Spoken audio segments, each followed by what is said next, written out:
Hello everyone and welcome into another video. I am Alex. In this episode today, I'm going to be recapping the Herd That versus the Money Team game that took place in the basketball tournament, better known as the TBT. The final score of this game was 102-99 in favor of Herd That, and this game was just incredible for a number of reasons. Before we get into the specific details of the game, let's talk about each team and their personnel. Herd That is a Marshall University basketball alumni team with a few non-Marshall players. They are coached by Gay Elmore. So if you're a Marshall basketball fan, this team has a lot of familiar faces. Most notably John Elmore, who's the all-time leading scorer at Marshall. Stevie Browning, who played alongside John Elmore. Rondell Watson, Ryan Taylor, and Ott Elmore, who's actually the brother of John Elmore. And then we get into the non-Marshall players. Chris Coakley from UAB, Santino DiTrupano, Ryan Luther, who played at Arizona and Pittsburgh, Zach Smith, who was from Texas Tech, and he was actually on the Final Four team, and Ja'Cory Williams from Middle Tennessee. The Marshall guys specifically have a lot of experience playing together, and this team has actually practiced a lot for a TBT team. I think they said they had 18 practices so far, whereas the Money team had 1. But the Money team has the advantage in NBA talent. They have 5 guys who actually played in the NBA. Now, the Money team, as you may have guessed, was actually funded by Floyd Mayweather himself, and the head coach of this team is actually the nephew of Nick Nurse, who is the current coach of the Toronto Raptors, David Nurse. Now, some of the players on this team of note are Kyle Wilcher, who played at UK and Gonzaga, and eventually the NBA, Nick Johnson from Arizona, and eventually the NBA, Willie Reed from St. Louis University, and he made it to the NBA, Jacob Wiley, Tony Roten, both guys who played in the NBA, Peyton Aldridge, who was a Davidson standout, Bryce Alford, who had a heck of a career at UCLA and played with Lonzo Ball in 2016 and 17, Jordan Crawford, who was from Bowling Green, Tremel Darden, Jeff Ledbetter, Thomas Welsh, who played with Bryce Alford at UCLA, and Devin Williams, who, believe it or not, played at West Virginia. So lots of money and NBA talent will only get you so far because eventually you have to play the game. And the Money team, without a lot of practices, actually flowed very well, especially in the first quarter. They had a 40-point first quarter and led by 18 at one point.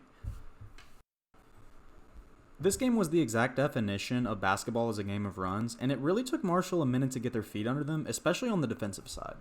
Now, a lot of these defensive struggles could be attributed to the fact that the Money team scored 40% of their points in the first quarter. After the first quarter, they scored 22 points in the second quarter, 20 points in the third quarter, and 17 points in the fourth quarter. This was a combination of them not making as many shots and also Marshall's defense tightening up. The fact that Marshall was able to make this a competitive game after going down 18 would be crazy enough, but this game goes really off the rails once we get to the Elam ending. Now, for those of you that are unfamiliar with the Elam ending, it is Nick Elam's twist on the game of basketball. It made an appearance in the All-Star game for the NBA this year, and basically the difference is instead of playing the entire fourth quarter, the game goes until 4 minutes left in the fourth quarter, and then the team that is in the lead, or if the teams are tied, has 8 points added onto their score, and that then becomes the target score. Now, as one might expect, the team that is in the lead has the advantage when it comes to the target score. So, for example, in this game, the score at the time of stoppage was 93-84. So the target score, or the winning score, became 101. This presented a huge advantage for the Money team as they only had to score 8 points to win, whereas Marshall had to score 17 points to win. Chris Coakley got the scoring started for the teams and made the score 93-86 in favor of the Money team. Later in the Elam ending, Jordan Crawford hit a 3 to make the score 97-86 in favor of the Money team, meaning that they only needed to score 4 points in order to win the game. After this, Chris Coakley of Herd That netted a couple free throws to make the score 97-88. On the next Money team possession, John Elmore took a charge, and then on the next Herd trip down the floor, kicked a pass over to Rondell Watson in the corner for a 3 where he got a friendly roll to make the game 97-91. After a few empty possessions for both teams, Ryan Luther of Herd That made a layup to make the score 97-93. On the next possession down the floor, Kyle Wilcher made a layup to make the score 99-93, meaning that the Money team only needed to score 2 more points in order to win the game. Ja'Cory Williams answered this layup to make the score 99-95, but Herd That would have to stop the Money team on several possessions in order to win this game. The next possession was probably the Money team's best chance to win this game. Jordan Crawford had a dish down to Thomas Welsh that would have been an easy layup, but Rondell Watson stepped in the passing lane and stole the ball. And then the ball went all the way down to Ja'Cory Williams on a fast break, and he made a layup to make the score 99-97, giving the Herd some life, but still having to make quite a few consecutive stops. Money team had several more good looks at this. Kyle Wilcher missed a jumper that went in and out and was very close to going down. And then eventually what happens is Ja'Cory Williams comes down and draws a blocking foul and goes to the free throw line, hitting 1 of 2, making the score 99-98. So at this point in the game, you're thinking, well, if Herd That can get one more stop, knowing how Marshall likes to play, Dan D'Antoni, Mike D'Antoni, hillbilly ball, they'd come down and take a 3 for the win.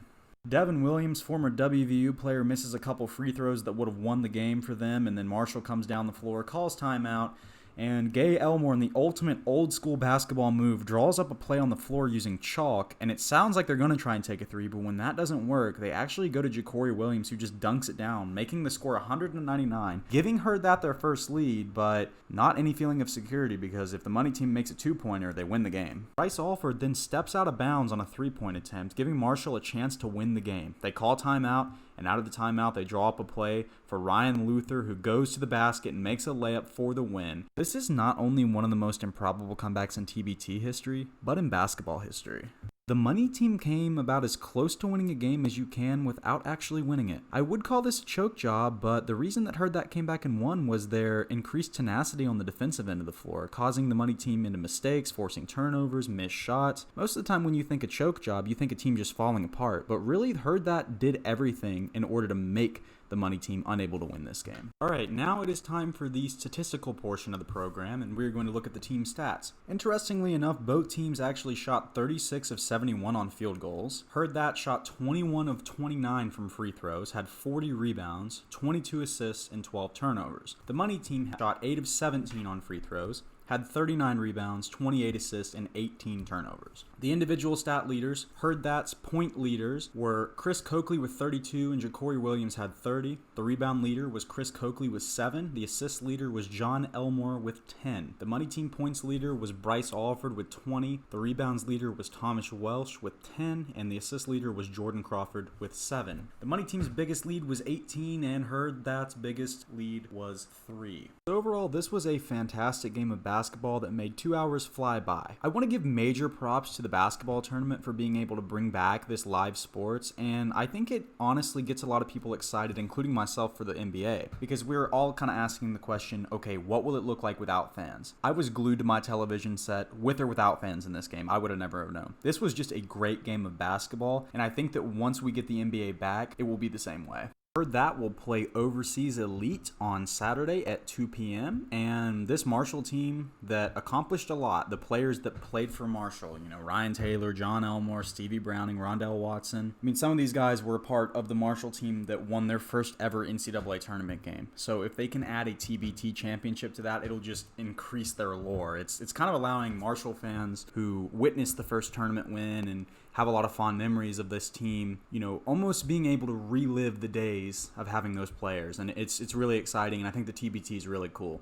Oh yeah, and Ott Elmore has turned this into America's team. The TBT called it that themselves, so it's going to be exciting watching this team play again against the Overseas Elite. They're really exciting to watch, and I'm looking forward to Saturday's game. So I hope that you guys enjoyed this video. It's something a little bit different, trying to expand the channel a little bit.